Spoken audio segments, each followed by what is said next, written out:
Bonjour tout le monde, bienvenue au podcast La Technique Moneyball. Aujourd'hui, je suis super content de recevoir PL Bordelot de Apiculture. Enchanté, merci, bonjour. Enchanté, fuck off. Ça commence bien.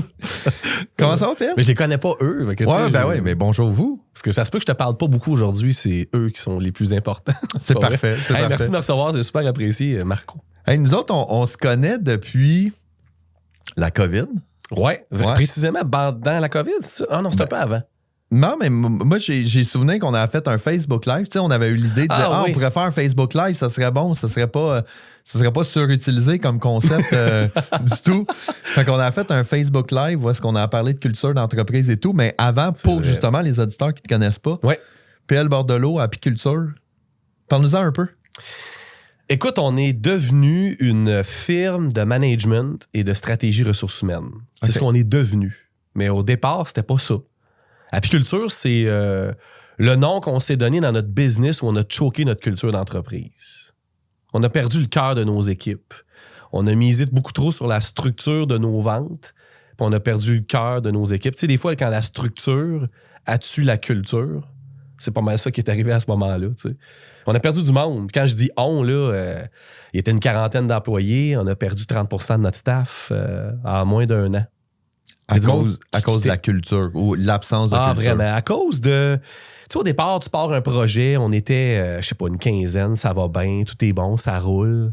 Puis là, à un moment donné, ça se développe comme par des initiatives de base. Là, tu sais, genre, Annie, ça y tente de faire ça, elle le fait. Nat aussi. Tu sais, tout le monde... Mais là, à un moment donné, on devient beaucoup plus nombreux. Fait qu'on va se doter d'une charte, un organigramme, tu comprends?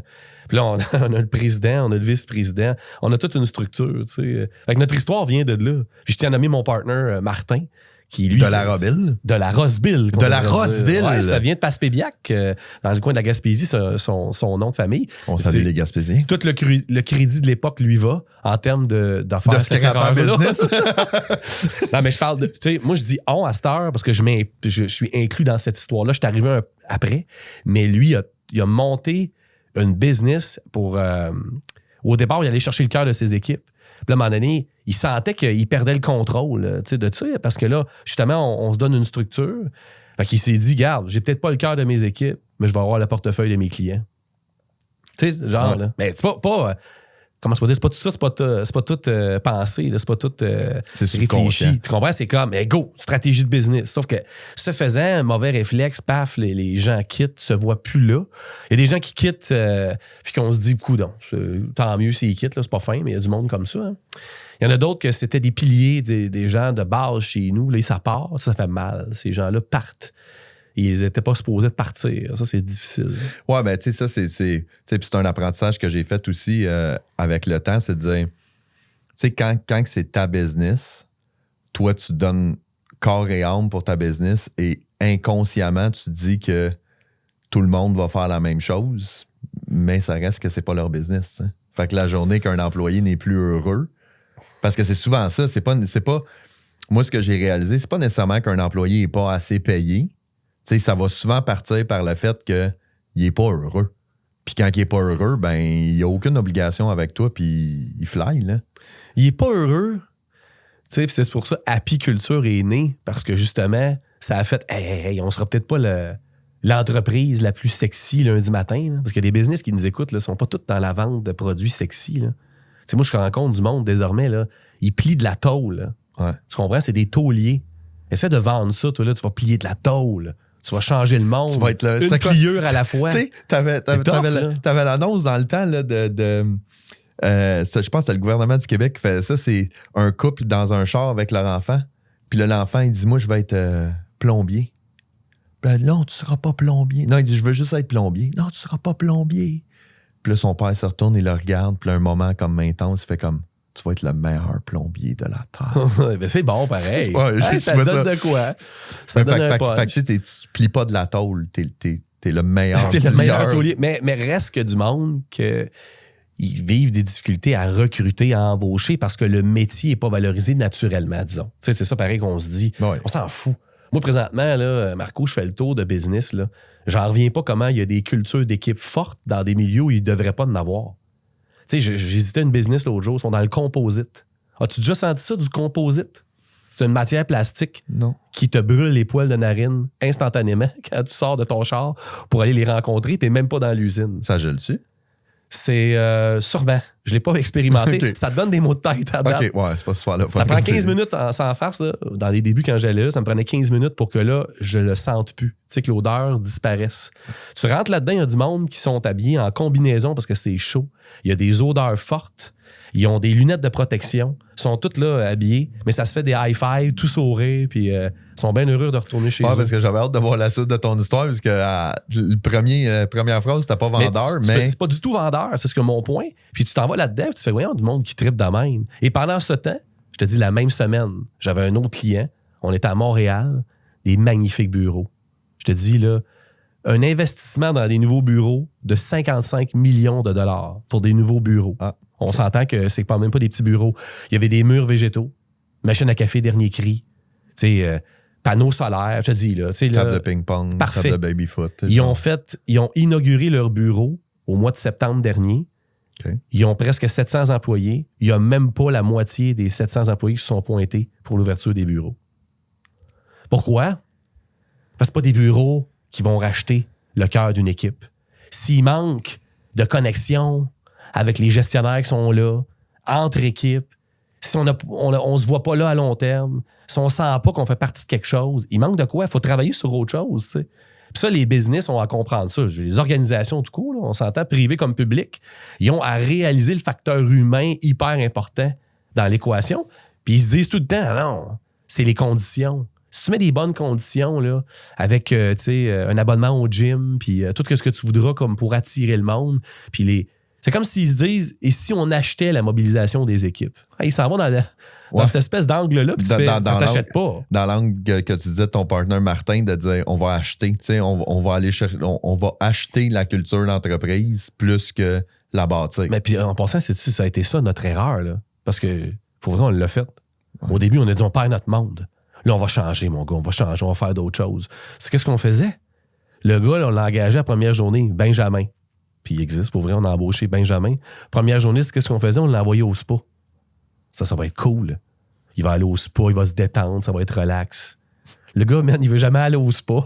Il se retrouve là toute une journée, puis fait « C'est ma première journée d'onboarding. » Là, nous autres, on se trouvait cool à l'époque, tu comprends? Mais ça change pas grand-chose, tu sais. C'est juste le stunt. On est tombé dans ces pièges-là, nous autres aussi, puis on a tout fait ces dans le fond, erreurs-là. Ce qui est drôle, c'est que la façon que tu le présentes, c'est que vous l'avez fait bien plus pour vous convaincre vous autres que pour mobiliser l'employé. C'est tellement ça. C'est comme si toute l'équipe, on se trouvait bien plus cool que le gars qui venait d'entrer pour faire... J'avais pas besoin, hein. Déjà, quand ma blonde me dit d'aller au spa, ça me tente pas. Là, la première journée de la job, puis là, come on, tu sais. Là, en plus, tu viens de me mettre dans la merde parce que je dis toujours non à ma blonde. Puis là, je dis à ma blonde que je suis allé tout seul. Mais, pour le travail. Tu sais, l'intention était bonne. Là, je pense à bien des business qui se disent « Aïe, Pierre-Luc, moi, je fais tout ce qu'il faut pour un meilleur plan de flexibilité. » je pense, on était visiter des business dans notre histoire, nous autres, on est allés en Silicon Valley. Notre objectif, c'était... Puis à l'époque, on était craqués, mon gars, on a acheté un campeur. Ouais. On l'a vraiment acheté. Ouais, raconte-la cette histoire-là. C'est parce que on part de quoi, là? Pour faire l'histoire courte, là, ça sera pas court. Quand je dis ça, mon gars, c'est long, là, c'est ça. Pour faire l'histoire longue, c'est une fois qu'on a déterminé qu'on avait perdu notre monde, que ça n'avait pas de sens, je donne le crédit à mon partenaire Martin, là, mais là, cette fois-ci, pour vrai. Il réunit la gang, puis il dit « Hey gang, merci d'être encore ici parce que moi, à votre place, j'aurais sacré mon camp. » OK. Juste pour comme stamper le moment, là. Puis là, il dit, regardez, là, on sera peut-être pas l'entreprise la plus sexy lundi matin. Mais on peut-tu être la culture d'entreprise la plus cool, puis pour nous autres? Ça vous tente dessus? Puis ils ont tous dit oui. T'sais. Puis une chance qu'ils ont dit oui, parce qu'il y avait une caisse de T-shirt avec apiculture écrit dessus qui attendait. Là, c'était comme, l'idée, c'était le stun, le moment. On est tombé dans le piège. C'est pas un T-shirt qui rachète ta culture, là, on s'entend. Mais au moins, ça faisait comme un mot. Ouais, mais tu sais, ce que tu as dit, c'est pas un T-shirt, mais le fait qu'il y ait une reconnaissance de, tu sais, un Martin qui va voir puis qui dit c'est l'humilité. 100%. Ça, je vais y revenir tantôt, tu vas voir, là, c'est sûr, il faut que je vous reparle de ça. Là, on a appris tout ça, on a décortiqué la bonne méthode. Je vais te voir tantôt, là, si tu me permets. Là, je vais prendre le temps de vous dire comment tuer une fierté d'équipe en 3 étapes faciles. Ben oui, 100% qu'on veut. Mais là, je veux que tu parles de ton van avant. Le van est arrivé après parce que là, on a créé quelque chose. Le T-shirt, ça a fait « Yeah! » Et là, à partir de maintenant, on s'est juste dit une chose. Laissez faire le produit. Laissez faire le service. Le monde savent déjà que c'est pour ça qu'ils viennent. Parlez donc de votre culture. C'est pour ça qu'on est ici, nous autres. Ils savent déjà ce qu'ils viennent acheter, souvent, les clients. Là, à cette heure, c'est quoi la culture qui soutient tout ça? Ça a tellement créé quelque chose de fort que l'année suivante, tu te souviens, on a perdu 30 % de notre staff. On est passé de 40 à 25 employés. On est resté à 25. Puis on a fait plus avec moins de monde. Mais ça, là, je vais faire une parenthèse là-dessus quand tu étais animateur au Sommet du Leadership. Ouais. Quand j'ai participé. Puis ça, c'était quelque chose qui m'avait jeté à terre. Là, il y avait une femme qui était venue donner une conférence puis qui avait dit que la gang de Netflix, 120 employés, début des années 2000, 2008, la crise financière. Ça, c'est Erin Meyer qui était venu. Erin Meyer, la crise immobilière. Ouais. Netflix perd des revenus, sont obligés de crisser dehors 33 % de leur gang. Ouais. Fait qu'ils ont mis les pas bons puis ceux qui embarquaient pas dans la culture. Fait qu'ils se sont ramassés 80 au lieu de 120. Puis, trimestre après, ils disent Chris, on est plus productif à 80 qu'on l'était à 120. Mais tu te rappelles de son angle. Il faut que tu augmentes la densité de talent. Ouais. Puis le talent, c'est pas seulement parce que tu es bon dans ton domaine, c'est parce que tu es convaincu. Tu es convaincu, puis tu as des skills, c'est ça la densité. Plus tu augmentes la densité de talent, plus tu enlèves les gens qui veulent juste suivre des règles pour rien. Plus tu augmentes ce montant, plus tu n'as pas besoin de mettre des règles. Parce que le monde utilise leur bon jugement pour dire voyons, c'est niaiseux ça. T'sais, on n'a pas besoin de mettre une politique, par exemple, une politique de voyage pour réduire les coûts. Mais non, c'est le bon jugement des gens, ils vont se le dire. Ouais, ils n'achèteront pas le billet à 4000$. Franchement, ils vont acheter un billet qui est pas mal plus accessible. Ils vont y penser par eux-mêmes. Fait que tu n'as pas besoin de mettre en place des politiques, puisque ça, c'est Reed Hastings, là, qui est le CEO de Netflix, qui avait dit, si tu mets des règles pour les dummies, tu vas attirer des dummies puis tu vas en avoir. Fait que c'est ça pareil, rules for dummy, c'est ça qu'il disait. Puis je trouvais que l'angle était bon. Fait que autrement dit, tu augmentes la densité de talent. C'est après ça qui est arrivé en passant dans l'histoire, parce que pour revenir à l'histoire avec apiculture, ce moment-là a comme fait aïe aïe, on a réalisé quelque chose, on n'est pas juste convaincu. L'année suivante, avec 25 personnes, on fait plus, puis en passant à faire plus, je vais donner le chiffre qui est hot, là, on a entré dans le Profit 500. En 2017, l'entreprise s'est hissée au profit 500 des 500 entreprises ayant connu une plus grande croissance dans la dernière année au Canada, de 2017 à 2022. Et c'était pas basé sur un fichier Excel pour aller chercher les modes d'acquisition. Là. C'était basé sur le cœur des équipes puis faire wow, on retrouve ce qu'on voulait dès le départ. Puis ça a fait tout. Autrement dit, à ce moment-là, ce qu'on a vécu, c'était très fort.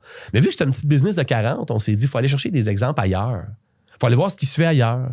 Là, crinquer mes raides, on achète un campeur puis on va le lettrer. Apiculture.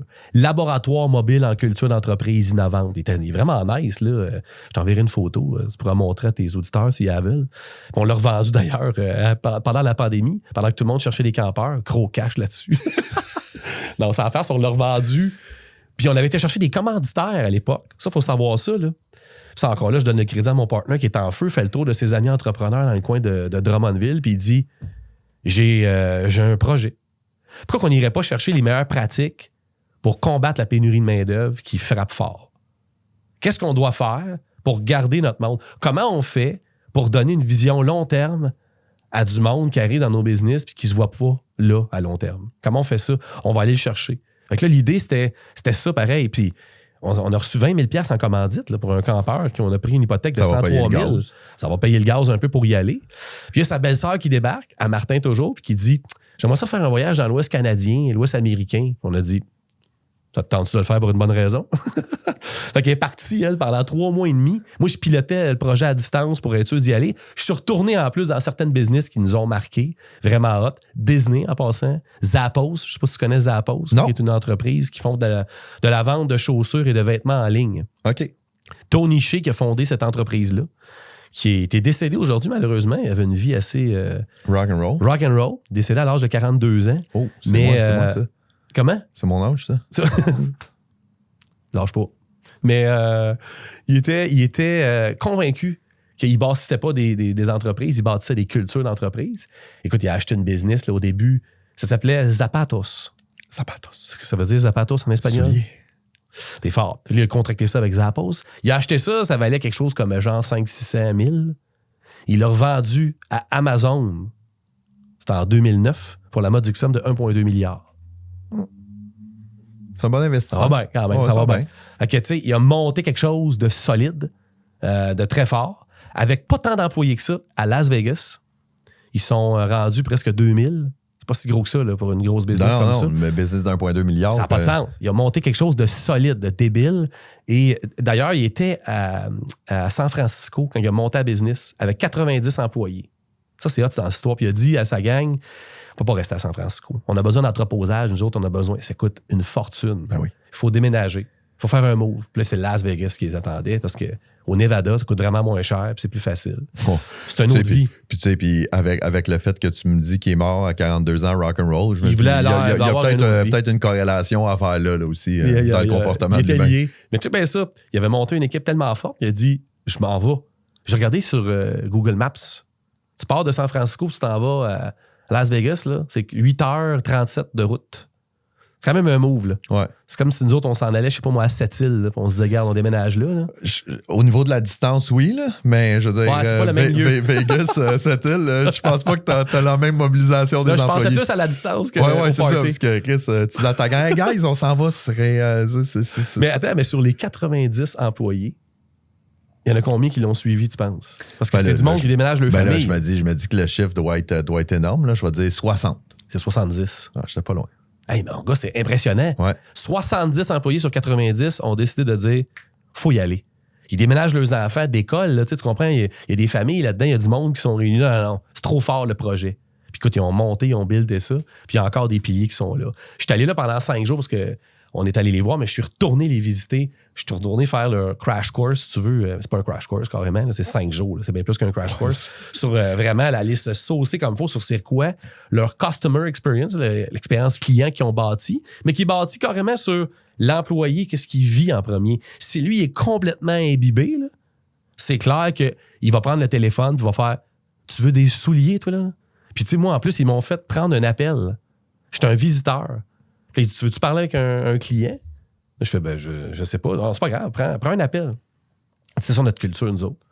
Il dit, même les premiers qui commencent ça, ils font ça. On le dit aux clients, c'est super hot, c'est sympathique. Tout est authentique. Fait que là, on a quelqu'un French-Canadien en plus qui va prendre l'appel, ça vous tente dessus. Ah ouais, ils partent arrêter, les clients le savent, c'est ça du Zappos. C'est toujours comme un peu pété, là, tu sais, là. Ça sera pas comme officiel, là, coincé, là. Puis ce qui est le fun, c'est que c'est que ça va... Ce modèle-là va complètement à l'inverse de ce que tu as dit au début. De dire, au lieu de se focusser sur les revenus, sur les clients, puis d'espérer, puis d'acheter une culture d'entreprise, c'est de dire, on va bâtir une culture d'entreprise tellement forte que nos clients n'auront pas le choix de triper sur nous autres. C'est ça. Le campeur a fait 23 000 km à travers le Canada puis les États-Unis. Il est revenu. Puis là, nous autres, on est partis, tu te souviens, là, à la conquête des meilleures pratiques de culture d'entreprise. Mais pour être honnête, là, parce que je me suis arrêté sur un bon, là, parce qu'en majorité, on est revenu pas mal plus avec le meilleur du pire. OK. Le quoi ne pas faire. Ouais. Sur quoi ne pas miser. Puis tu sais, on revient de Google. Là. Chez Google, il y a une glissade entre le premier et le deuxième étage avec une piscine de balles qui t'attend en bas. Fallait tellement y penser. C'est ça qui mobilise un employé. Ben Au lieu de descendre un escalier, il glisse, il tombe dans une piscine de balles, puis il fait « M'a me donné aujourd'hui. » Ouais, tu sais, la première semaine, tu ris, là. Ben, la première fois, exactement. Tu fais OK, c'est fait. Done, check, tu t'en vas à l'autre. Tu sais quoi le taux de roulement moyen en Silicon Valley? En mois? Je sais pas. 18 mois. 18 mois, j'ai quitté. Moi, j'ai rentré chez Meta, Facebook. Ouais. J'ai fait 1 an et demi, 2 ans. Check. On va chez Google. On va chez Netflix. Ils sont tous dans la baie de San Francisco, puis ils cherchent tous le même profil. C'est des ingénieurs, c'est des IT, c'est des gens... Bon, c'est tout ce même profil-là. C'est de la business de technologie, tu sais. Puis c'est drôle, j'ai un de mes chums qui est là-bas, il est ingénieur acoustique. Il a fait exactement le parcours. Cette espèce Google, Facebook, Amazon, puis là, il a fait. Il a fait tout. Mais Amazon sont à Seattle, siège social, un peu plus loin, mais quand même, tu fais comme ton espèce de chemin, dans le fond, là, pour aller chercher, garnir ton CV. T'sais. En général, go, tu y vas. Y a-t-il une approche qu'on va préconiser, ça? C'est quelque chose que tu dis, ça, c'est bon, ça. On garde notre monde, on leur fait vivre de quoi tripant pendant 1 an et demi. Next. Tu sais, dans le fond, ils ont une stratégie où ils se disent, je vais aller te prélever le jus de Marco, là, tout ce que tu as comme saveur. Une fois que c'est fait, tu es rendu là, ça va. Mais c'est pas fait pour le long terme. Tu comprends? Non. C'est pas une stratégie payante. C'est parce que, ben, Je veux dire, je vais te challenger là-dessus un peu parce que c'est pas une stratégie payante. Je regarde le coté en bourse, puis c'est quand même payant. Là. Mais non, mais ce que je veux dire, c'est que ça peut être un échange de bons procédés d'arriver puis de dire, regarde, Marco, tu veux te faire un nom, tu as 18 mois à te squeezer chez nous, à faire tout ce que tu as à faire, puis à en donner 2 fois plus que pour ce quoi je te paye. Ouais. Puis après ça, dans 18 mois, tu vas partir. C'est pas grave, j'en rentre un autre que je suis prêt à squeezer. OK, je vais juste changer ma formulation de phrase. Ouais. C'est pas une stratégie payante pour nous. Ah ouais, 100%. Ouais. Parce que tu reviens avec ça, puis tu dis, go, allez-y. Mais la plupart des business au Québec, ceux qui nous écoutent, là, on veut tous travailler avec le même monde le plus longtemps possible pour les bonnes raisons. Ah ouais, parce qu'on n'a pas, un Facebook, on n'a pas un Meta et un Twitter de sa montre. Tesla même qui fait comme, ah ouais, l'ingénieur, go, tu m'as envoyé sur SpaceX, je te remercie, tu sais, quasiment, là. On n'est pas là. Ça peut être une stratégie que vous pouvez développer, mais ça ne fonctionne pas, c'est pas du long terme, tu sais. Fait que cet apprentissage-là, ça nous a permis de dire, attends. Et si on était, tu te souviens, là, c'était de combattre la pénurie de main-d'œuvre. La pénurie de main-d'œuvre, ça rentre dans n'importe quelle tête que c'est pas ici que ça se passe, je vais aller ailleurs. Ce qui n'était pas notre cas avant. Ouais. Moi, j'ai 45, je suis un peu plus vieux que toi. Puis quand j'ai commencé à travailler, là, il n'y avait pas de job. Là. Hey, moi, je veux dire, il fallait rester là. Je raconte ça à mes enfants. T'sais, mon plus vieux, il a 17 ans. Là, puis lui, il est littéralement rendu là, il travaille à temps plein. Là, mais à l'époque, là, quand il voulait chercher une job à temps partiel, c'était il rentre à quelque part, il dit, avez-vous besoin de quelqu'un? Puis la réponse, c'était, peux-tu commencer demain? C'est ça. Je veux dire, mais moi, je dis, Chris, moi, j'envoyais comme, j'envoyais pas, là. Je veux dire, je faisais imprimer genre 40 CV. Puis j'allais les porter partout. Puis là, c'était comme non. Puis je me souviens, je m'étais fait appeler ici au Harpe en Verre, qui était une épicerie de fruits et légumes à Saint-Hilaire. Okay. Puis il m'a dit, on a besoin de quelqu'un pour laver les planchers. Puis j'étais content. C'est comme Chris, je vais être le meilleur laveur de plancher. On réalise pas, mais depuis... Il y a comme 2 générations actuellement au travail, même 2 générations qui existent présentement, qui n'ont jamais connu la peur de perdre ou de pas avoir un emploi. C'est ça pareil qui se passe présentement. Il y a du monde qui arrive. Moi c'était le contraire. Je vais-tu en avoir une? Puis quand j'en ai une, endure Jean-Claude comme paye des boss, mais au moins t'en as une. Je vais regarder. Ouais, c'était clair, ça pareil. Fait que là, les réalités, là, oh boy, là, c'est des contextes complètement différents. T'sais. Puis c'est-tu quoi ce que je trouve encore plus intéressant dans ce que tu dis, c'est d'où l'intérêt de focusser sur la culture d'entreprise. Ben voilà. Parce que, je veux dire, si j'ai une bonne job à gauche, je vais avoir une bonne job à droite, puis vice-versa.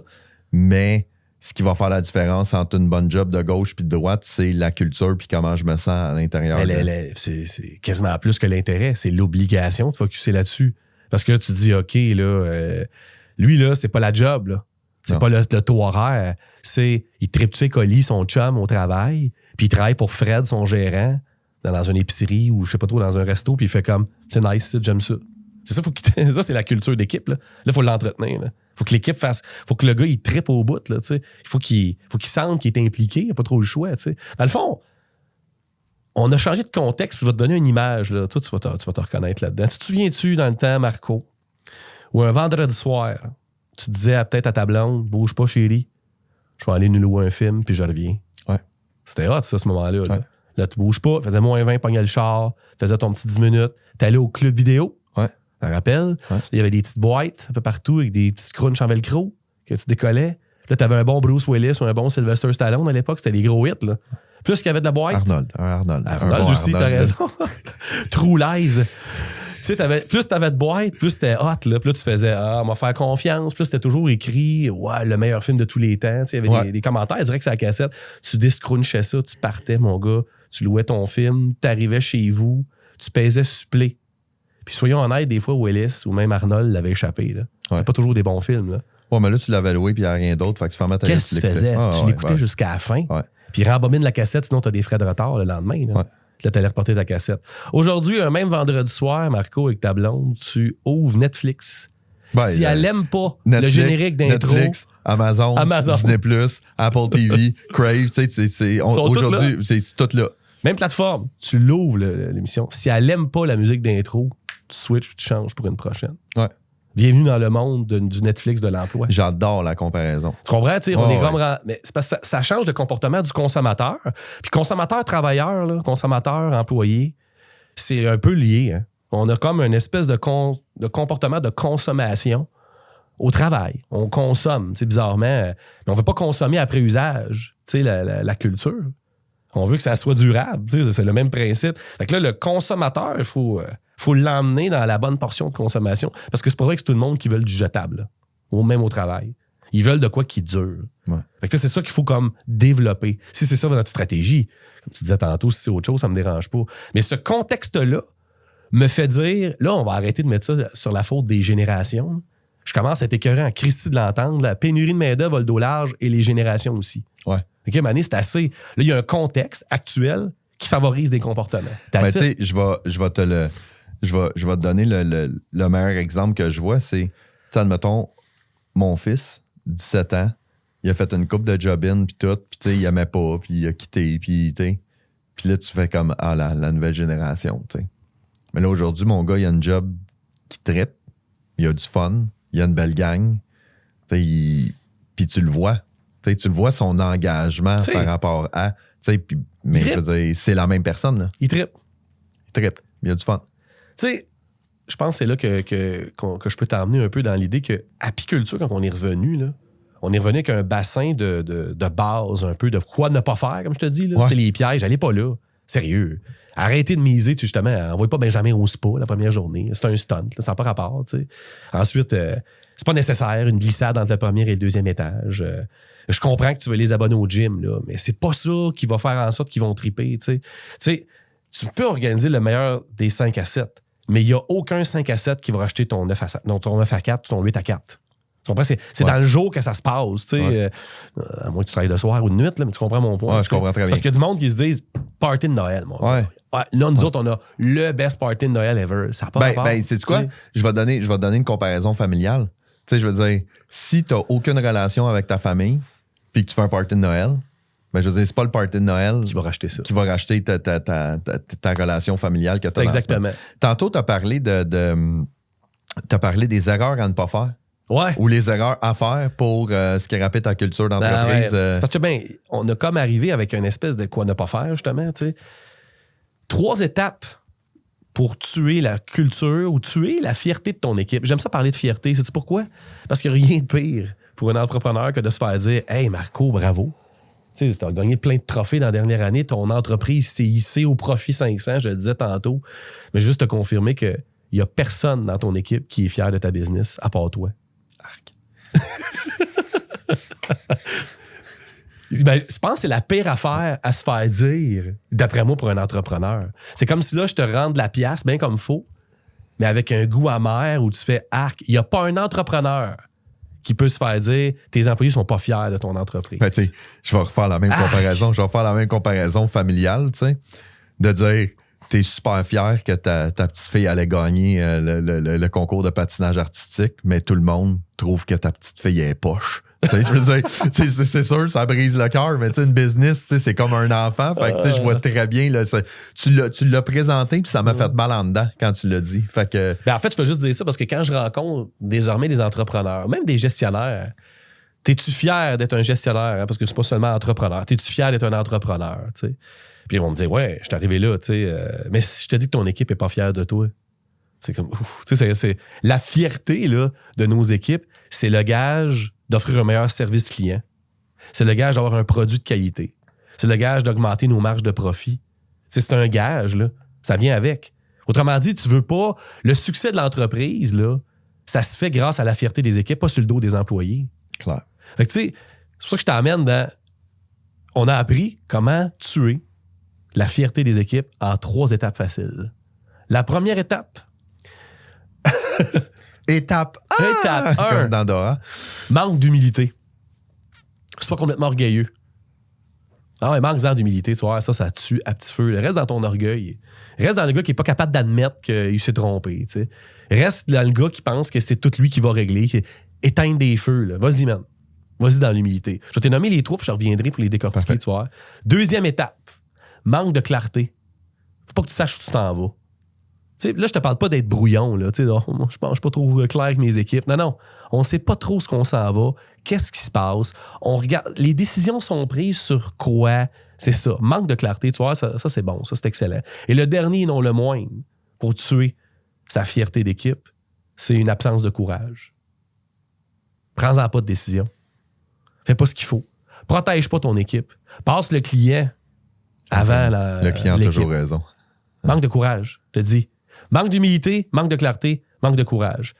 Veux-tu que je t'emmène dans l'humilité un peu? Là? Mettons qu'on creuse chacun. Là. Parce que moi, je te dis, je le vois, là, et je l'ai été. Là. Cette espèce de... On n'est pas nommé là pour notre humilité. Là. Je veux dire, quand tu deviens entrepreneur, c'est pas tant par humilité ou même comme patron, là. C'est par orgueil. Là. On a vu ton CV, on a vu tes skills, on a dit, toi, il me faut toi. T'es pas arrivé en disant, je me suis planté tout le temps, voulez-vous me prendre quand même? C'est pas tout à fait ça le message. T'sais. C'est pas mal plus, voici ce que j'ai réussi. T'sais. C'est pour ça que, mané, c'est tough d'aller là, c'est contre nature un peu. Ouais. Deux affaires d'humilité pour nous le rappeler, okay? Qui nous rappellent un peu comme, calme-toi, le gestionnaire ou l'entrepreneur. Moi, j'aime ça m'en rappeler. 75%, 88%. Check bien ces deux stats. T'en connais la première, je suis sûr, mais on va l'utiliser un peu. Savais-tu que 75% des gens quittent un patron et non un emploi? OK, je ne sais pas. 75%. Selon Gallup, là, qui est une firme de mobilisation en leadership, là, vraiment une grosse firme qui est autant en Amérique du Nord qu'en Europe, là, ils font des études, là, puis ils veulent savoir pourquoi tu quittes. Puis ils ne te posent pas la question le lendemain. Les entrevues de départ le lendemain, là, soyons honnêtes, là, c'est avec quelqu'un de ton équipe qui te quitte le lendemain, mais pourquoi tu t'en vas? Ben, j'avais pas de blessé, ça va bien, c'est correct. J'ai trouvé une job 10 minutes plus proche de chez nous, nouveau défi, j'étais dû pour ça. C'est pas toi, c'est moi. Genre, il y a personne qui va faire comme ça connecte pas avec toi. C'est tough d'aller là. Ben oui. Même avec les gens des ressources humaines, ils sont pas complètement honnêtes. Il y en a qui le sont. Moi, je fais une parenthèse là-dessus. Là. J'avais un emploi que j'avais quitté il y a de ça plusieurs années parce que j'avais un conflit avec le propriétaire, puis le président et tout. Puis eux, ils ont engagé une consultante en ressources humaines externe qui faisait des entrevues de démission. Et là, j'ai eu l'opportunité de... Dans le fond, il était 2 partenaires, puis j'ai eu l'opportunité de dire ce que j'avais, tu sais, en toute transparence, de dire, regarde, ce gars-là, c'est une pomme pourrie ici. Puis quelques mois plus tard, j'ai rencontré le président et il m'a annoncé qu'il avait racheté son partenaire. Parce qu'il y avait eu une couple de démissions et la consultante arrivait toujours à dire, ben c'est parce que c'est à cause de lui, c'est à cause de lui, c'est à cause de lui. Fait qu'à un moment donné, il a fait preuve de courage. C'est bon, j'aime ça d'entendre ça. Ouais. Mais tu vois, dans ce cas-là, toi, tu as été honnête, tu as été transparent. Puis en plus, le contexte te l'a permis parce que le bien d'un consultant. Mais c'est pas tout le monde qui l'est. Dans l'étude, c'est 3 mois plus tard. 3 mois après le départ volontaire. Là. C'est pas le congédiement. Hein? Le départ volontaire. Pourquoi t'es parti? La vraie question, c'est pas pourquoi, c'est pour qui. Pour qui t'es parti? La prochaine personne qui te dit « j'ai lâché ma job », m'en dis pas pourquoi. M'en dis à cause de qui. T'as 75% des chances qu'il te droppe un nom. Je te dis, Marco, fais-le. La personne a fait toujours le saut. Là. Mais j'avais quelqu'un dans un groupe l'autre jour. Là. Ça fait 4 mois que je suis arrivé. Ah ouais, t'étais ailleurs avant? Elle dit ouais. T'es parti à cause de qui? Elle a fait un petit recul. Ça a pris 5 secondes. Elle a fait Michel. J'ai fait comme OK, qu'est-ce qui s'est passé? Ben, toute son équipe l'a quitté. C'était pas la meilleure des gestionnaires, puis à part, tu sais. Tu comprends? Michel qui? Non, c'est pas... Ça, c'était 75%? 75% des gens quittent un patron et non une job. Ils quittent, en fait, la vraie stat, là, l'étude, là, c'est ils quittent, écoute bien ça, là, ils quittent le gestionnaire direct et un collègue toxique toléré à l'interne. OK. Mais ça, qui tolère le collègue toxique selon la personne? Le gestionnaire. Fait qu'au final, t'es dans une équipe, puis un gars, mon gars, qui fait des commentaires. Excuse l'expression, mais c'est un mange-marde. Là. Tu fais, qu'est-ce que c'est ça? Tout le monde va le regarder en disant, voyons, man, prends ton gaz égal, qu'est-ce qui se passe? T'sais? Mais à un moment donné, il y a quelqu'un qui va te regarder toi parce que t'es le patron, il va dire, puis toi, tu tolères ça. Puis là, il lâche d'autres affaires, il nuit, Hey, je vais te lâcher toi bien plus que lui. Souvent j'avais vu un TED Talk de Simon Sinek qui parlait des super performants avec une mauvaise attitude.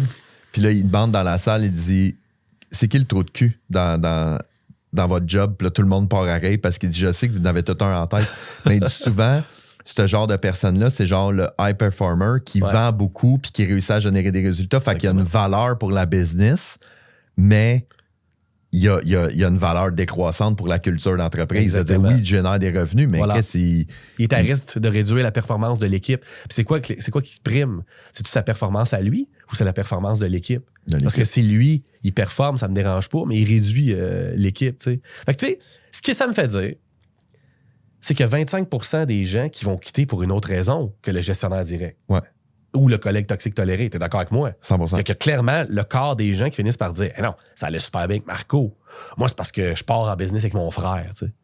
Je me pars un bar au Costa Rica avec mon cousin. Je sais pas c'est quoi, mais ma femme est expat, elle s'en va en France, je vais la rejoindre. Tu sais, ça me dérange pas. Mais le 3/4, c'est une majorité des gens qui lèvent en disant, moi, là, au final, c'est un individu. C'est un humain. Et cet humain-là, la cause de mon départ, ça, humilité, là, la cause de mon départ, c'est toi. Fait que toi, en toute humilité, tu dois faire ta game pour pas être le 75%. Là. Ouais. Tu sais, tu dois vraiment faire en sorte que, aïe, et on l'est pas mal plus qu'on le pense. Là, tu vas me dire, ça me dérange pas, il fallait qu'il parte. Ça coûte cher, le taux de roulement. Ben oui. C'est long former quelqu'un. C'est fatigant bâtir des relations de travail pour que ça dure, tu comprends?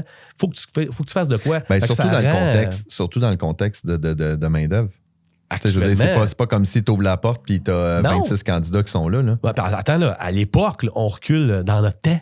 Quand on commençait, soyons honnêtes, il y avait du monde qui avait déjà l'expérience du domaine. Là. Ouais. Moi, dans tous les business que je vois, là, ils me disent tout ça, là, que ce soit en restauration, que ce soit dans le manufacturier ou en construction, au moins, il arrive avec ses cartes de la CCQ, le gars, il est prêt. Non, lui, mon gars, il arrive, il est même pas compagnon, puis il faut falloir que je le montre. C'est compliqué, là. Ils n'ont pas d'expérience. Il n'y a même pas de poche à clous. C'est ça, il commence, ses bottes sont neuves, tu le vois bien, c'est pas scrap, tu sais.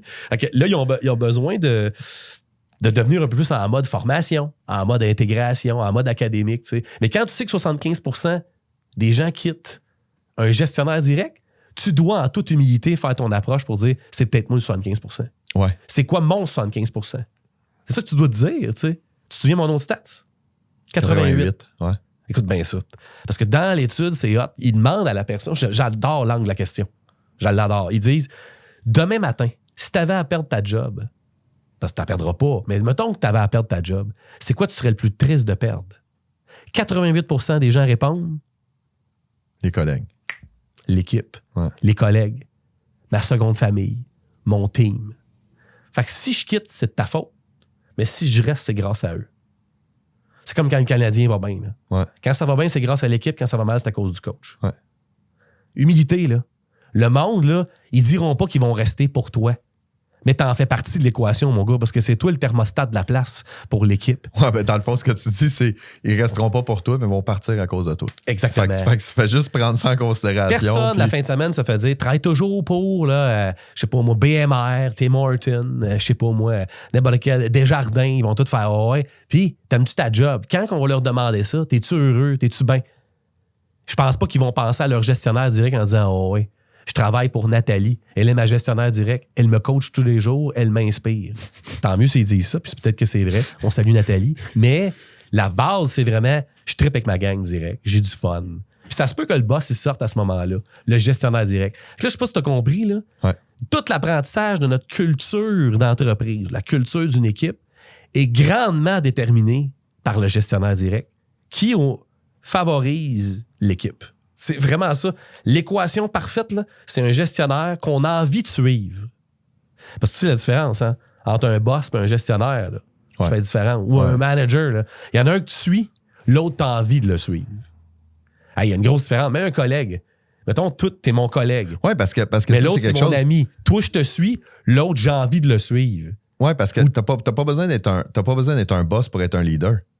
Tu sais, il y a des employés qui sont mobilisants, puis qu'eux autres, ils disent « Let's go, les gars, on y va », puis j'ai pas besoin d'avoir un titre quelconque. Puis... Exactement. Mais tu sais, en fait, c'est bon que tu dises ça, parce que là, on a monté une méthode pour essayer de faire travailler ça, parce que ça, c'est tout un constat, là. Tu sais, le constat de l'humilité est tellement important. La deuxième affaire qu'on manque, c'est quoi? Tu t'en rappelles dessus? Ouais, c'était bon en mémoire. Attends, l'humilité. C'est... non, mais je sais, le troisième, c'est le danger, puis de prendre des décisions, faire preuve de courage, puis c'est clarté. Tu sais, c'était même pas clair que je vais te le dire. Manque de clarté. Parce que dans le fond, la première approche, c'est l'humilité. Sans l'humilité, t'as pas la clarté.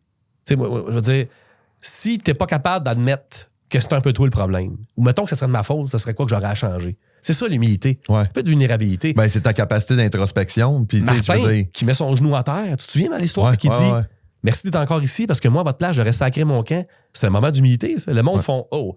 L'humilité, là, c'est ton passeport pour n'importe quel changement dans ta business. C'est du direct, là. Puis, faut aller. Puis la vraie humilité, il n'est pas je dois m'excuser. Le gars, il m'a demandé de vous dire ça. C'est pas ça, là. Ouais. J'ai de l'humilité. Je m'excuse que t'as mal compris ce que je t'ai dit. C'est ça, de la fausse humilité. Laisse faire ça, là.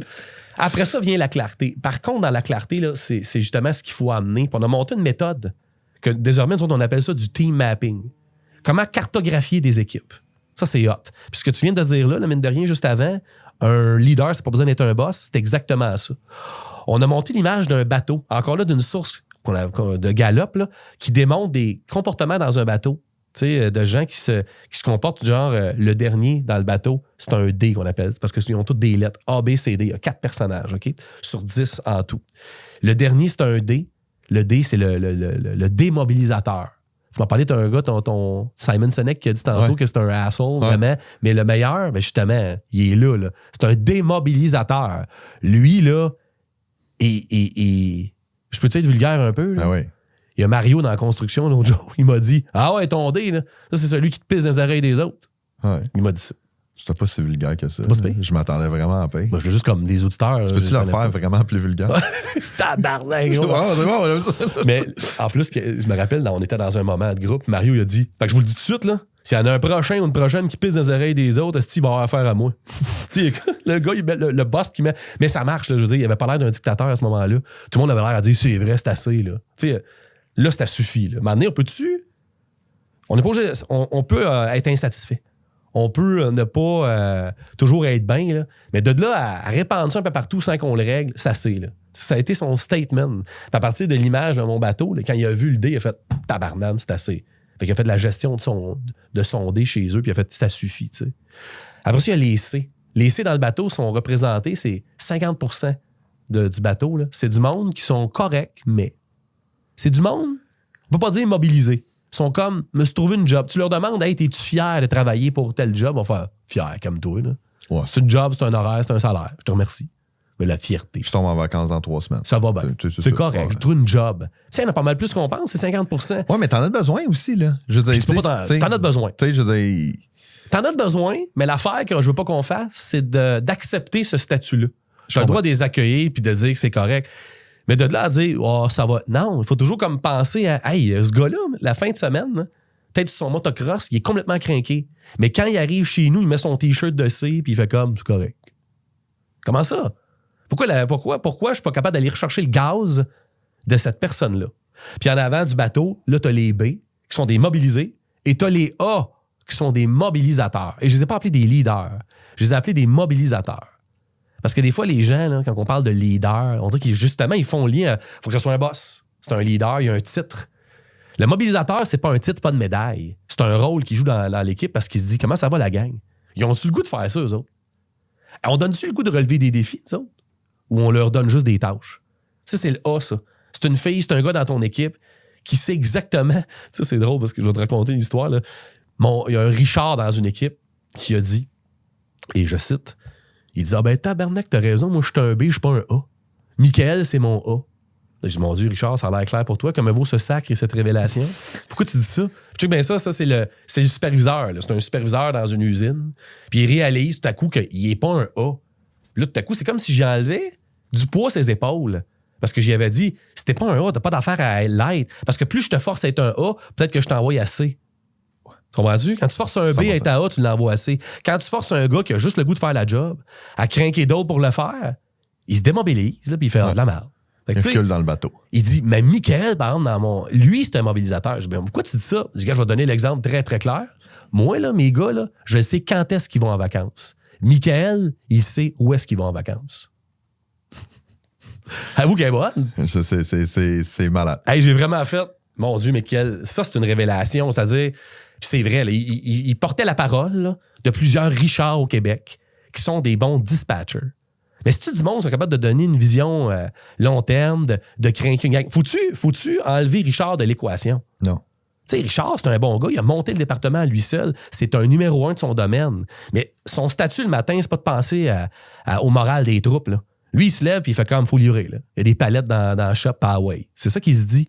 Donc, comment tu fais, lui, pour l'outiller? Pour qu'il crée une complémentarité avec son Michael, qui n'est pas supposé de faire cette job-là. Mais non, on va chercher le...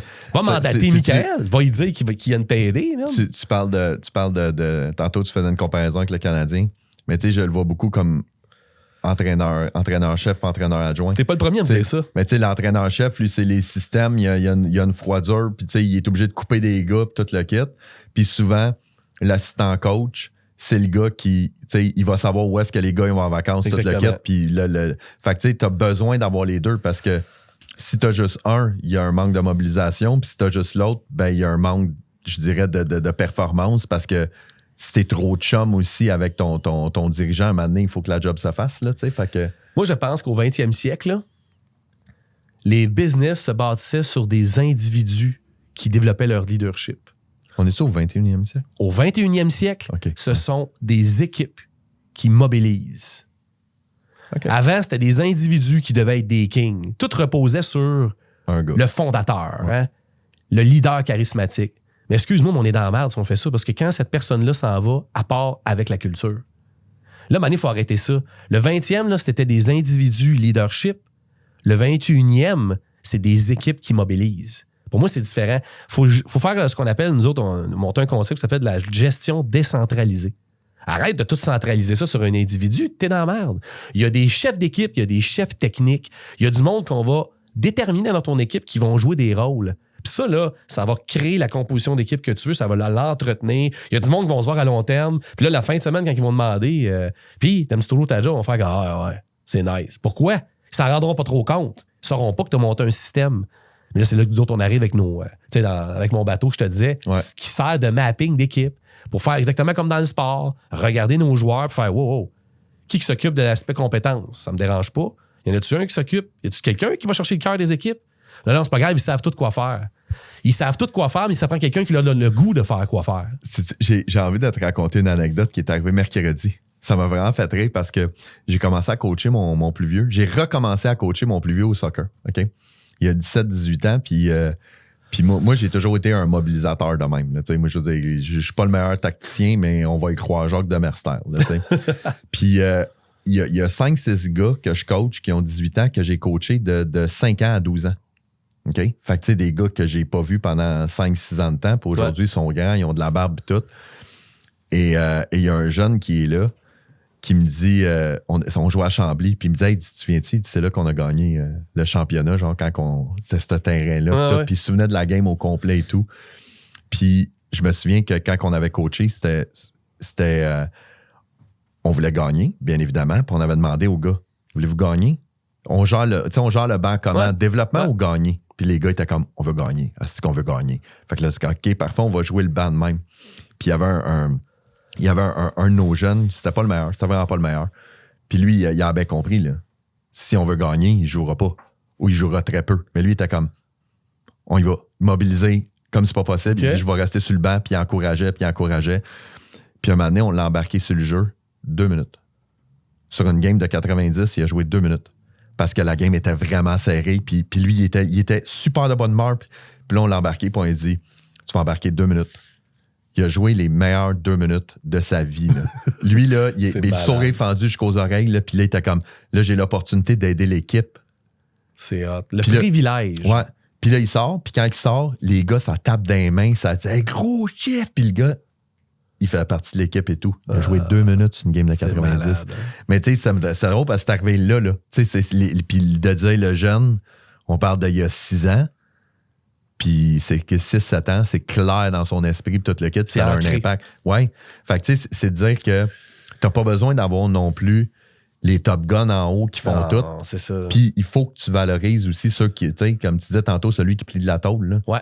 Ben même si je suis une grosse business qui génère bien des revenus, ben le gars qui plie de la tôle dans le shop, il est aussi important que. Tellement.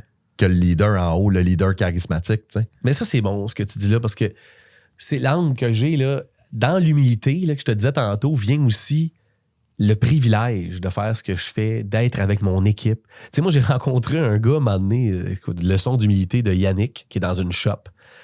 Tu sais, je visite, je te dis, là, je visite une usine, une des usines les plus laides que j'ai visitées de ma vie. Non, demande-moi pas de la nommer, là, parce que ce serait chiant, mais sans faire, tu visites des places, puis tu fais, oh, c'est sharp, tu sais, c'est technologique, je sais pas ce que c'est, mais méchante chaîne de montage et des affaires. Là, tu rentres là-dedans, mon gars, c'est une machine de l'ère soviétique, là, que. Les couleurs, il n'y a rien de trippant là-dedans. Mais Steven, me présente sa machine comme si c'était la dernière Lamborghini de l'année. Là. Puis il dit ça, mon gars, là. Il dit, c'est ma machine. C'est-tu quel âge elle a, ma machine? Il me demande ça, c'est-tu quel âge elle a, ma machine, comme si c'était son enfant? Je sais pas, 22 ans. C'est-tu ça fait combien de temps je travaille ici, moi? 22 ans. Il était tellement fier. J'allais, ouais, merde, il est tombé dans le feu. Là, je fais, OK.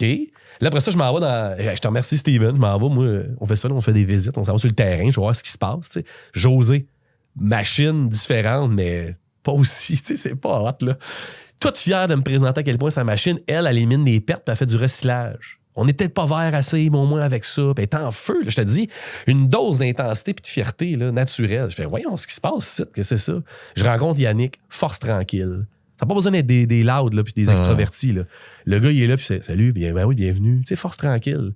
Puis là, moi, je dis, je sais pas si tu le réalises, ça fait déjà une couple de personnes que je rencontre dans ton équipe. Ils sont en feu, mon gars, good job. Hey, si moi, quelqu'un m'avait dit ça, Marco, good job, j'aurais clairement répondu, je fais ce qu'il faut. Tu comprends? J'aurais comme fait un. Ouais, je l'aurais pris. Je sais. Ouais, merci. Je suis tellement. Tu sais, moi, leçon d'humilité, moi aussi, j'ai besoin de m'en servir. Non. Lui, il me regarde, là, puis il fait ben écoute. Il me regarde, puis il dit mais tu sais, Pierre-Luc, moi, te le dire, moi, je suis rien sans mon équipe. Mais ça je te dis. Mais ça, il faut le penser. Parce que c'est tellement des phrases préfaites aussi. Il faut que tu le ressentes vraiment. C'était vécu. Là. Ouais. C'était le gars un peu surpris que je dise ça. Fait que, ouais. Puis là, Manny se rend compte que non, c'est pas moi, ça. Ce que tu as vu. Puis il dit, moi, je suis rien sans mon équipe. T'sais, j'y donnais une occasion en or. Ouais. De pas jouer dans l'orgueil, là, mais tu comprends, de faire comme merci. Puis ça aurait été correct. Mais non, il s'en va pas là. Il s'en va dans le privilège qu'il a d'avoir une équipe comme celle-là. Puis de faire, moi, là, j'étais avec eux. Je suis fier de ça. Je me demande, parmi tes auditeurs, il y en a combien à qui je pourrais prendre le temps d'être avec eux et dire, t'es-tu vraiment fier de ton équipe? Je serais curieux. La fin de semaine, tu penses à ton équipe puis tu te dis-tu, j'ai hâte de la retrouver lundi. T'sais. On est-tu fier de notre gang?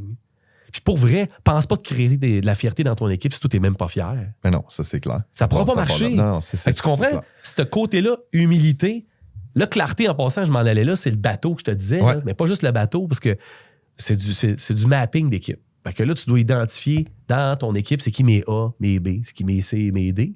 Puis c'est bon ce que tu as dit tantôt, mais Top Gun. Là, on a un niveau de compétence. C'est pas A, B, C, D qu'on a mis, c'est 1, 2, 3, 4. 1 étant un expert, 2 compétents, 3 intermédiaires, puis 4 débutants. On n'a pas mis incompétent, on a mis en cours de compétence là, pour qu'ils arrivent. Il y en a des incompétents pareils, on les nommera là, quand même. Là, mais 1, 2, 3, 4. Fait que là, ils font des combinaisons. Moi, ce gars-là, c'est un C1, un B4. Là, on s'en va. Ton gars du dispatcher, c'était un Richard, c'était un B1. Exactement. T'es fort. Puis l'autre, Michael, c'était un A2. Okay. Ça, c'est la meilleure combinaison gagnante en passant. Si t'as un B1, ça veut dire quoi? Ça veut dire que t'es craqué, toi, là, aujourd'hui. T'es mobilisé. Là. Un B, c'est un mobilisé. Il a le goût d'être là.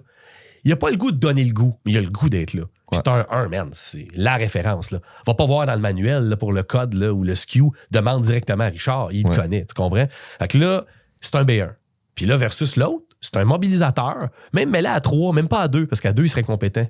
À 3, il est intermédiaire. C'est pas grave. Il va monter en compétence bien plus rapidement qu'un D1 va monter en lettres. Ouais. T'as mieux pogner un B4 qu'un D1, là. Ouais. Hey, un D1, là. Bingo! Il sait. Un coup pour montage, celle-là. Mais. Dingo, en fait, c'est Dingo, D1. Ouais, c'est ça. Mais j'ai même pas réussi ma joke en plus. Mais le D1, il arrive chez vous, c'est le king, sauf qu'il démobilise tout le monde. Ouais. Tandis que le A4, là, on fait exprès, il est hyper mobilisateur, connaît rien de ton domaine. C'est lui que tu veux quasiment plus parce que tu vas rapidement le faire progresser. C'est le jeune motivé qui rentre et qui veut tout défoncer. Là. Mais tu sais, ça, là, c'est de la clarté qu'on apporte beaucoup. Parce que là, mon Richard, révélation, c'est ça qu'il a fait. Ah, mais tabarnane, t'as raison, t'as Christy. Faut que je fasse de quoi avec ce gars-là. Sais-tu combien il y avait de taux de roulement dans son département? C'était un chiffre de soir, faisait de la sanitation, puis il plaçait aussi des colis de la palette. Super sexy, en tout cas. C'est pour ça, là. Ouais. 84% de taux de roulement. C'est quoi un taux de roulement? Ben, c'est le nombre de personnes qui crissent le camp. Mettons, là, date d'aujourd'hui, puis depuis la dernière année, là, on est combien de personnes, puis on a perdu combien de personnes en pourcentage? On est 100 aujourd'hui, puis ça veut dire que l'année passée, il y en avait 84 qui n'étaient pas là. Pas mal. Mettons que tu ferais ça sur 100. Là, maintenant, non, on va le mettre sur 10, parce qu'il y avait dans une équipe, mettons, c'est le fun sur 10. 84% de taux de roulement, c'est comme... On avait 10 employés, il y en a 8 qui sont partis sur 10. Il y a toi puis moi. Puis il y a les 2 autres qui se disent « Qu'est-ce que je fais encore ici de tabarnage? » Tu comprends ce que je veux dire? Ouais, c'est fou. C'est fucké, là. Ouais. Fait que là, Richard, il dit quoi, lui? Les jeunes ne veulent pas travailler, génération, pénurie de main-d'œuvre, tu sais, c'est pénurie de main-d'œuvre. Ça a le dos large. Ce qui est poche dans son cas, c'est que dans un autre département, il y a un même gestionnaire, avec pas mal les mêmes rôles, là, le même statut, si tu veux, de métier, puis son taux de roulement, lui, est à 34 %. Oh! Fait que là, tu te dis, calique, ça l'énerve, là, c'est sûr, là, Richard. Mais tu comprends pourquoi, quand tu parles à Mais Richard... j'aurais tendance à dire que 75% des gens quittent leur emploi à cause de leur supérieur immédiat. Mais est-ce qu'ils vont quitter à cause de Richard ou à cause du... Parce que Richard fait rien pour s'adapter. C'est pas un mauvais gars, Richard. Là. On se le rappelle que c'est un B1. Ouais. Mais c'est pas un gars que tu as envie de suivre. C'est un gars qui sait exactement ce qu'il doit faire. Puis il te le dit. Sauf que, tu sais, au final, tu reviens chez vous le soir, puis tu fais chiffre de soir. Là. Tu reviens chez vous le soir à minuit, puis tu fais... Tu sais, ben correct, mais bof, je sens juste la pression. Je sens pas le trip d'aller au travail. Ben, je vais me trouver d'autres choses. Tu comprends? Ouais. Tandis qu'un Yannick, hey, je suis fier de mon équipe. Je fais exprès, tu comprends? Lui, mon gars, il génère d'autres choses.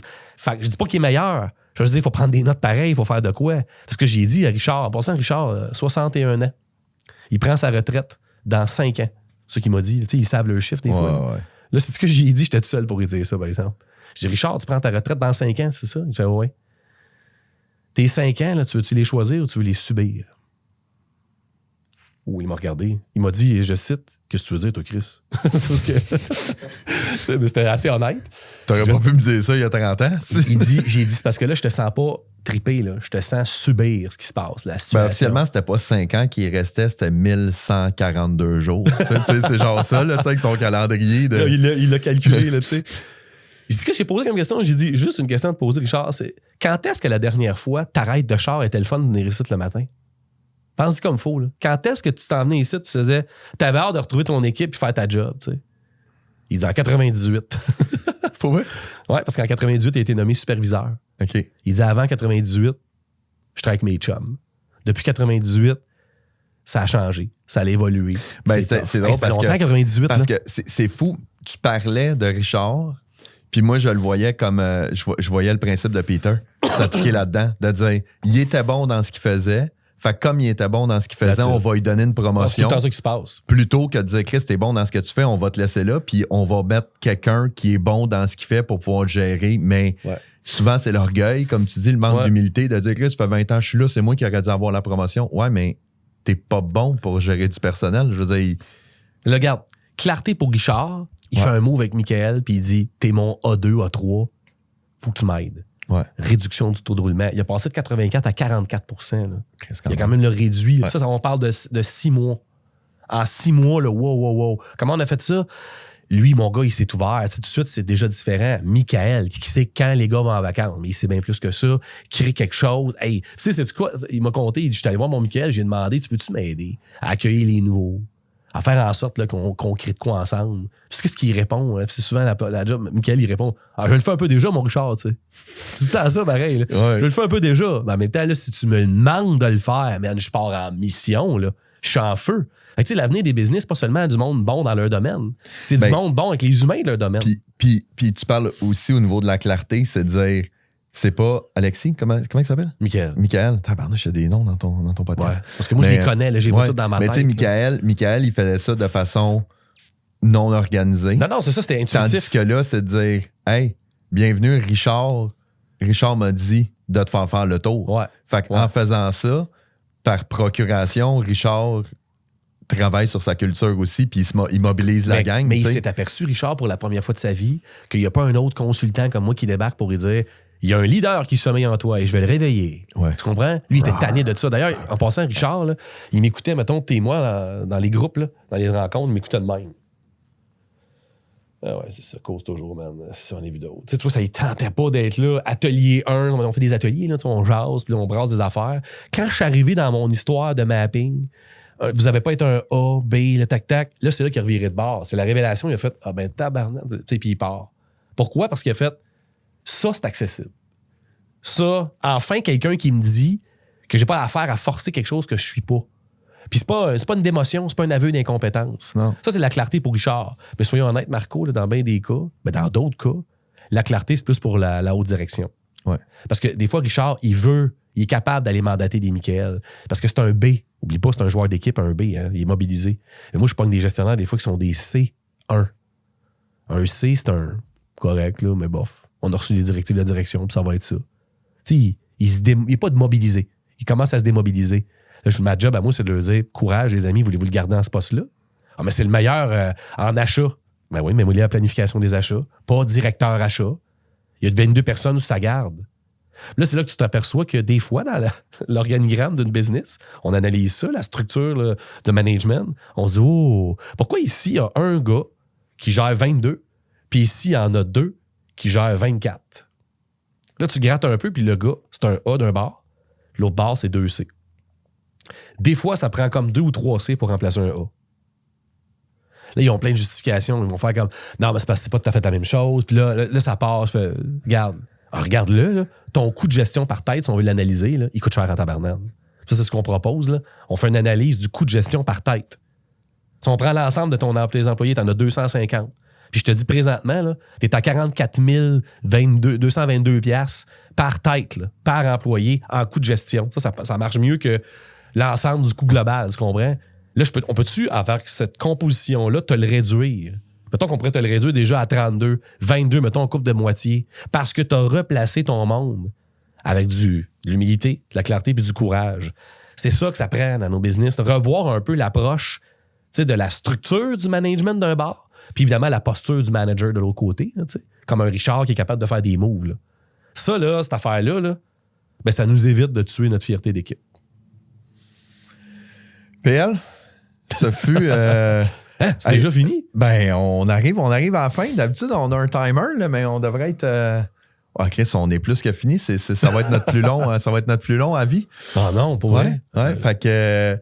si on veut suivre apiculture, on fait comment? Attends, mais j'ai quelque chose pour toi. Ah, t'as quelque chose pour moi? Parce que là, depuis tantôt, tu dis apiculture. Ouais. Puis là, j'ai comme une révélation à faire. C'est que tout ce que je parle de méthode depuis le début, là, on a nommé ça la méthode Team Factory. Ah. Puis on change de nom de business. Oh là là. On passe de le lab, Happy Culture, ouais, à la méthode Team Factory. Puis on va avoir un appli mobile pour tout ce que je t'ai parlé. Là. Enregistrer nos équipes, voir le mapping. C'est débile. C'est malade. J'ai un cadeau pour toi. Oh! Je t'ai amené un magnifique chandail fait pour l'été, tu peux le remarquer. Ben oui, absolument. Dans les, Team Factory. Les mois d'hiver. Tiens, je te l'offre. Hey, mais merci Bienvenue beaucoup. dans Team Factory. Merci parce beaucoup. qu'on va se reparler. On a besoin. Ça me fait plaisir, mon gars. Bienvenue dans Team Factory. Mais je te l'offre parce que on s'est déjà parlé régulièrement sur notre méthode, notre approche. Ma technique Moneyball. Comment tu dirais? Tu l'incarnes déjà. Ouais, tu l'incarnes déjà, je te dirais. Puis là, on va avoir une suite ensemble, c'est clair. Je te veux dans notre écosystème parce qu'il y a tellement de business à transformer dans le mindset de management pour que ton garçon, comme les miens, moi j'ai 2 gars, 9 ans et 7 ans, un peu plus jeunes, ils nous regardent dans le blanc des yeux un jour et qu'ils nous disent « Je suis bien ici. Ça va le faire. » C'est ça qu'on souhaite pareil. Ben oui, c'est certain que c'est ça qu'on fait. D'apprendre de l'humilité, de la clarté puis du courage à fond, Léon. Avec Team Factory. Oh yeah! Team Factory. Hey, merci PL. Ça fait plaisir. Ouais, yes. Cool. C'était Marco et PL Bordelot pour la technique Moneyball. Merci beaucoup tout le monde.